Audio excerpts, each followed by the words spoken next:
Hello বন্ধুরা, প্রিয়া ইপসা কিচেনে তোমাদের সবাইকে স্বাগত। আজকে তোমাদের সাথে শেয়ার করলাম জ্যান্ত রুই মাছের ঝোল। তার জন্য আমি নিয়েছি ঝিঙে। ঝিঙেটা দেখো দুদিকের মুখটা কেটে তারপরে খোসাটা ছাড়িয়ে নিলাম।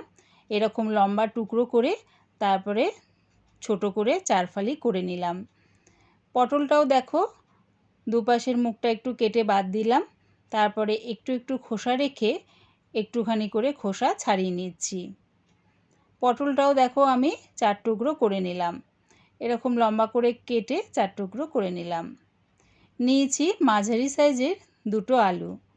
আলুর প্রথমে খোসাটা ছাড়িয়ে নিয়ে আলুটা আমি লম্বা করে 6 টুকরো করে নেব। দেখো এরকম ঠিক সরু সরু লম্বা করে 6 টুকরো করে নিলাম। সব সবজিগুলো কেটে আমি ভালো করে ধুয়ে নিয়েছি। মাছের ঝোলের জন্য একটা পেস্ট বানিয়ে নেব। মিক্সির জারে দিয়ে দিলাম 1 চামচ সাদা গোটা জিরে, 1 ইঞ্চি আদার টুকরো আর 2টো কাঁচা লঙ্কা। অল্প একটু জল দিয়ে এটার একটা মিহি পেস্ট বানিয়ে নেব। জিরের গুঁড়োর বদলে যদি এরকম গোটা জিরে পেস্ট করে যদি মাছের ঝোলটা করা হয়, মাছের ঝোলের স্বাদটা বেশ ভালো হয়। দেখো এদিকে আমি কটা রুই মাছের পিস নিয়ে নিয়েছি। মাছগুলোর মধ্যে দিয়ে দিলাম আন্দাজ করে নুন আর হলুদ গুঁড়ো। নুন আর হলুদটা দিয়ে ভালো করে মাছের সাথে মাখিয়ে নেব।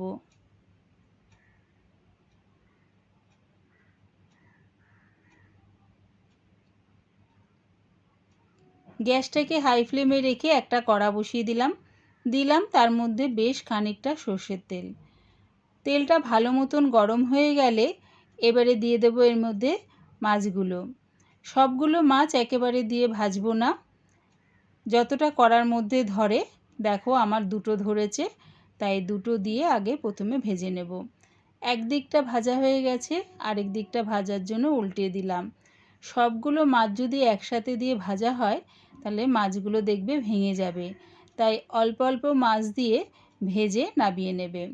মাছটা দুদিকেই আমার ভাজা হয়ে গেছে, এবারে নামিয়ে নিলাম।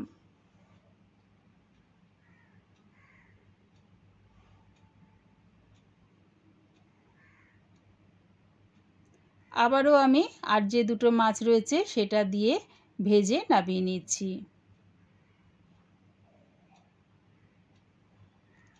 ওই মাছ ভাজার তেলে দিয়ে দিচ্ছি পটলগুলো। পটলগুলোর মধ্যে কিন্তু আমি কোনো রকম নুন বা হলুদ মাখাইনি। পটলগুলো দিয়ে একটু হালকা লাল করে ভেজে নামিয়ে নেব।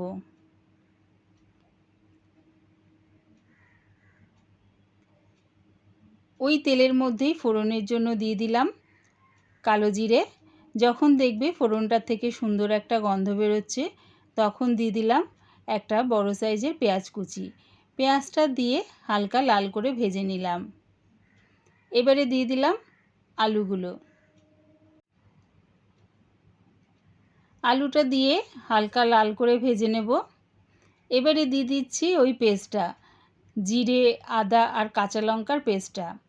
দিচ্ছি আন্দাজ করে হলুদ গুঁড়ো আর 1/2 চামচ লঙ্কার গুঁড়ো। আমি পেস্টটা করার সময় 2টো কাঁচা লঙ্কা ব্যবহার করেছিলাম, আর এখন দিলাম 1/2 চামচ লঙ্কার গুঁড়ো। ঝালটা সম্পূর্ণ তোমাদের স্বাদ অনুযায়ী ব্যবহার করো। তোমরা চাইলে লঙ্কার গুঁড়োর বদলে বেশি করে কাঁচা লঙ্কা দিয়ে মাছের ঝোলটা করতে পারো। এবারে দিয়ে দিলাম একটা টমেটো পেস্ট আর স্বাদ অনুযায়ী নুন। সব কিছু দিয়ে আবারও আমি কষিয়ে নিচ্ছি। এরকম মশলা দিয়ে 2-3 মিনিট ধরে যদি কষানো হয় দেখবে তরকারির স্বাদটা বেশ ভালো হয়। তারপর দিয়ে দিলাম আমি দেখো ঝিঙেটা। ঝিঙেটা কিন্তু আগে থেকে দেবে না, যখন দেখবে মশলাটা ভালো মতন কষে গেছে তখন ঝিঙেটা দিয়ে একটু আলুর সাথে নাড়িয়ে চাড়িয়ে দিয়ে দিয়েছিলাম আগে থেকে যে পটল ভাজাটা করে রেখেছিলাম সেটা দিয়ে দিলাম বেশ খানিকটা জলটা দিয়ে সব সবজির সাথে ভালো করে মিশিয়ে নিয়ে চাপা দিয়ে এটা হতে দিলাম।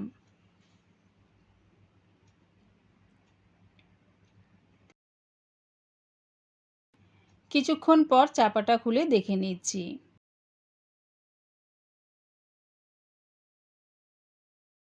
দেখো আলুটা বেশ সেদ্ধ হয়ে গেছে। এবারে দিয়ে দিলাম মাছ ভাজাগুলো।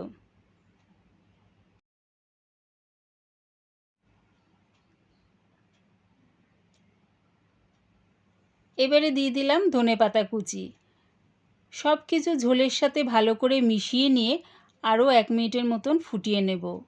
মাছটা ঝোলের মধ্যে দিয়ে আরও 1-2 মিনিট যদি ফুটিয়ে নেওয়া যায়, দেখবে মাছের মধ্যে ঝোলের স্বাদটা ঢুকে যায় আর মাছটা খেতেও বেশ ভালো হয়।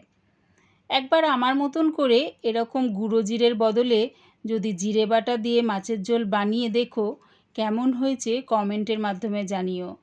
আশা করছি দ্বিগুণ মাত্রায় স্বাদটা বেড়ে যায় এরকম জিরে বাটা দিয়ে মাছের ঝোল করলে। আমার এই পুরো রেসিপিটা দেখার জন্য প্রিয়া ইপসা কিচেনের থেকে তোমাদের সবাইকে অনেক ভালোবাসা রইল। এই রকমভাবে রুই মাছের ঝোল রেসিপিটা যদি ভালো লাগে, প্লিজ আমার চ্যানেলটিকে সাবস্ক্রাইব করে দিও।